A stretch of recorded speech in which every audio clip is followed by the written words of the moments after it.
बहुत टाइम के बाद मुलाकात हो रही है।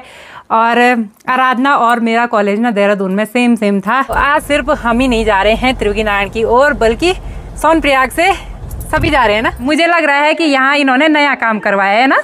अच्छा, ये नया बनवाया पूरा। अब आराधना के भाई से मुलाकात हो गई है। कैसे हो भुवन? बेटा लगते हो। लेकिन इस साल ना सेब के पेड़ ने हमको बहुत निराश कर दिया भाई। आज मैंने सोचा था कि मैं कार चलाऊंगी, लेकिन फिर मैंने ये सोचा अभी इन दोनों की शादी नहीं हो रखी है और ये चुप रहे हैं। सबसे पहले आप सभी को मेरा प्यार भरा नमस्ते। मैं प्रीति आप सभी का स्वागत करती हूँ देवभूमि उत्तराखंड के सोनप्रयाग मार्केट से। अभी टाइम करीब 12 बज चुके हैं और आज के ब्लॉग की शुरुआत भी हो गई है। बाकी आज इन पहाड़ों का मौसम देखिए, बड़ा गुमसुम सा हो रखा है। आसमान में काले काले बादल छाए हुए हैं और धीरे धीरे सोनप्रयाग पार्किंग भी ना खाली होती जा रही है।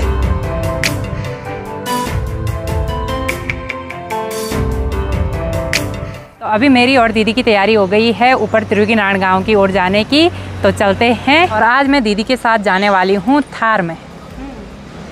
चलें? चलिए। तो चलिए जी, फर्स्ट टाइम दीदी के साथ बैठ रही हूँ थार में। और बारिश की वजह से देखिए भाई, आज रोड की कुछ ऐसी हालत हो रखी है, बिल्कुल कीचड़ कीचड़।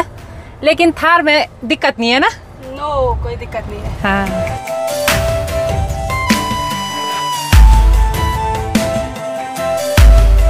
तो आजकल केदारनाथ धाम की यात्रा भी कम हो चुकी है, तो घोड़े खच्चर भी मस्त में से रोड पे ही घूम रहे हैं। आजकल इनको भी ना रेस्ट मिल गया है, क्यों दीदी? हाँ। और यहाँ से नीचे दिखाई देता है पूरा सीतापुर मार्केट और सामने ये है कोणगढ़।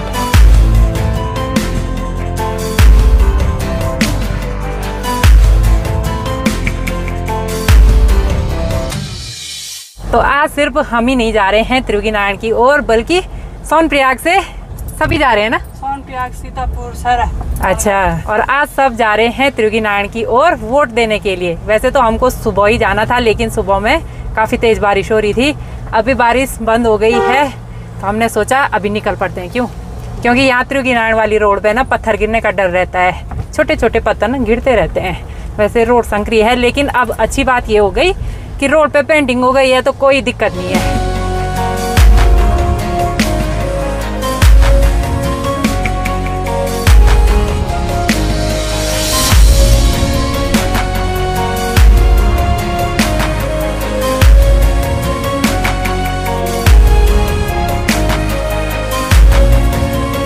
तो चलिए जी, पहुंच चुके हैं त्रिवेणी नारायण में। बाकी अब हमको यहाँ से आगे की ओर पैदल जाना है और वोटिंग हो रही है प्राथमिक विद्यालय में। बाकी गाड़ी हमने यहाँ पे पार्क कर दी है।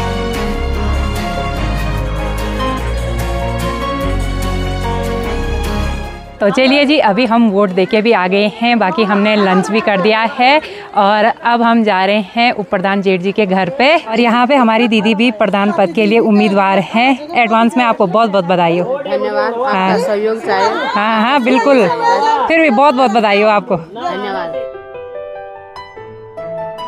तो यहाँ त्रिवेणी नारायण गाँव में आना हमारा कम ही होता है, क्योंकि हम यहाँ ना सिर्फ एक खास दिन के लिए आते हैं। जैसे आज वोट देने के लिए आ गए। बाकी ठीक सामने पे देखिए भाई, पुराने ज़माने का घर कितना सुंदर लग रहा है। उसकी दहलीज वगैरह कितनी सुंदर लग रही है। बहुत ही सुंदर लकड़ी पे कलाकृति निकाली हुई है। Pandu, hello hello hello. ये बहुत एक्साइटेड रहता है भाई। तो अभी हम पहुंच चुके हैं उप प्रधान जेठ जी के घर पे और मुझे लग रहा है कि यहाँ इन्होंने नया काम करवाया है ना। अच्छा, ये नया बनवाया पूरा। चलो बढ़िया, आपको बहुत बहुत बधाई हो। हाँ, अब यहाँ पे आ गए हैं तो गर्मा गर्म चाय का आनंद ले लेते हैं, क्योंकि पहाड़ी लोग तो ज़्यादा चाय पीते हैं भाई। बेटे की शादी की भी बहुत बहुत बधाई हो आपको। धन्यवाद। हम आ नहीं पाए, उसके लिए माफ़ी चाहते हैं। हमारा जरूरी काम था ना, पेपर थे।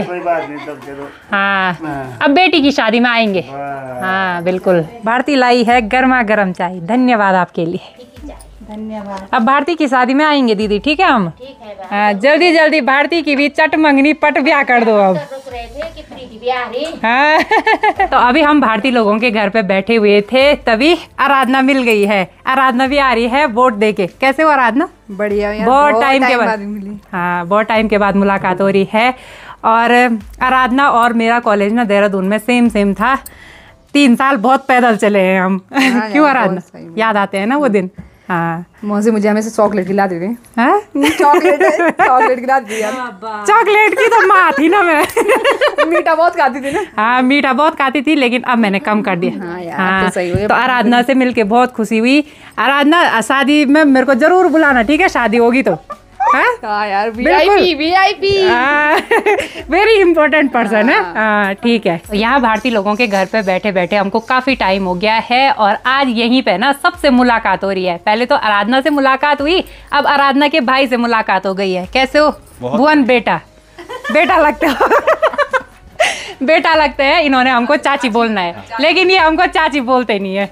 अब इनसे भी बहुत सारी यादें जुड़ी हुई हैं कॉलेज के टाइम की। ये हमको छोड़ने के लिए आते थे सुबह सुबह बाइक में। उसके लिए बहुत बहुत धन्यवाद। बहुत बहुत आभार आपका। डांटते भी थे, लेकिन शादी में नहीं बुलाया हमको। शादी में एक्चुअली ऐसा हुआ कि फोन कर दिया था। अच्छा क्या बताएं? हाँ, अब यहाँ पे भुवन बेटा की मम्मी जी भी आ गई हैं। अब उनसे भी शिकायत वो कर लेते हैं हम। दीदी लोग आ गए हैं। दीदी प्रणाम। बहुत बहुत बधाई हो आपको, लेकिन आपने हमको शादी में नहीं बुलाया। नहीं बुलाए, तुम्हारे बेटे की शादी थी, तुम खुद आ जाते। खुद कैसे आते? हम बिन बुलाए मेहमान। मेला आ रहा हमारे यहाँ, हम तेरे को बुलाने आएंगे, ठीक है? हाँ बिल्कुल आना। तब देखते हैं तब आते हो कि नहीं आते हो। हाँ ठीक है भारती, मिलते हैं तब। हाँ कभी किमाना भी आना, ठीक है? ठीक है, बाय। चलो आप हमारे साथ आ रहे हो। आराधना के घर को जाने वाला रास्ता इस साइड से है और हमारे घर को जाने वाला रास्ता इस साइड से है। तो ठीक है आराधना, तब हाँ बाय बाय, मिलते हैं। ढंग से जाना देहरादून, ठीक है? पढ़ाई अच्छे से करना। Okay bye. तो अभी हम त्रियुगीनारायण वाले घर में आ गए हैं और यहाँ पे हम आए थे सेब देखने के लिए, लेकिन इस साल ना सेब के पेड़ ने हमको बहुत निराश कर दिया भाई। वैसे तो इस वाले पेड़ पे बहुत ज़्यादा मात्रा में सेब लगते थे, लेकिन इस बार देखिए पेड़ पे ना इक्का दुक्का ही सेब दिखाई दे रहे हैं। ये देखिए वो भी हरे हरे, और एक सेब यहाँ पे भी है, लेकिन ये भी देखिए पूरा ख़राब हो रखा है। और हमारे त्रियुगीनारायण गांव में ना सेब बहुत ज़्यादा मात्रा में होते हैं। नीचे किमाड़ा में भी होते हैं, लेकिन वहाँ उतने नहीं होते जितने सेब यहाँ होते हैं। और माई के साइड ना आम काफ़ी ज़्यादा होते हैं।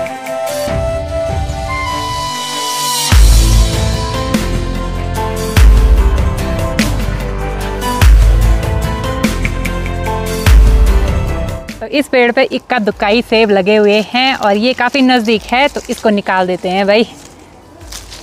एक बार चख के देख लेते हैं कैसा हो रहा है। मीठा हो रहा है। मीठा तो हो रहा था। वैसे इस वाले पेड़ पे ना सेब बढ़िया लगते हैं। दीदी कहाँ गए होंगे इस साल इस पेड़ के सेब? किसी साल लगते हैं, किसी साल नहीं लगते। पिछले साल ज़्यादा लगे थे ना। इस साल एक तो बर्फबारी की वजह से भी फूल झड़ गए ना सारे, बारिश की वजह से। तो दीदी तो आज इसी वाले घर में रुकेंगी। मुझे जाना है सोनप्रयाग। ठीक है दीदी तब? हाँ ठीक है बाय दीदी, मिलते हैं कुछ दिनों बाद। ठीक है आऊँगी मैं।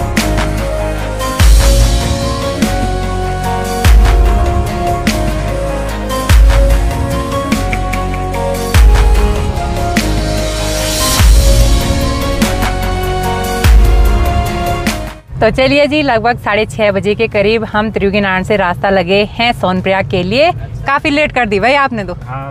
लास्ट टाइम गए ना हम रोड। अच्छा ठीक है। और हमारे साथ देवर जी भी बैठे हुए हैं। बाकी आज मैंने सोचा था कि मैं कार चलाऊंगी, लेकिन फिर मैंने ये सोचा अभी इन दोनों की शादी नहीं हो रखी है और ये छुप रहे हैं। ये कैमरे में नहीं आना चाह रहे हैं।